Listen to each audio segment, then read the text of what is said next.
বর্তমানে আপনার আজ থেকে সিংহ রাশির জাতক ও জাতিকাগণ আপনার ইতিবাচক ফল পাবে।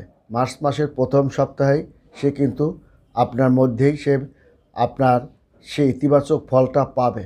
তবে আপনার পারিবারিক কোনো অশান্তির কারণে আপনি একটু অশান্তি ভোগ করতে পারেন এবং এছাড়াও ব্যবসায়িক একটা সমস্যা নিয়ে আপনি একটু বিভ্রান্তির মধ্যে থাকতে পারেন।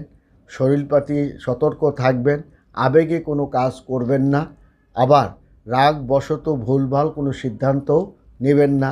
বর্তমানে সিংহ রাশির জাতক ও জাতিকাগণ আপনার উন্নতির যে হাওয়াটা চলছে সে ধারাটা আরও কিছুদিন আপনি ধরে রাখতে পারবেন এবং আপনার বাণিজ্য, অর্থ এবং দাম্পত্য একটা সুখের মধ্য দিয়ে ধাবিত হলেও দাম্পত্য জীবনের প্রতি আপনি অনেক দৃষ্টি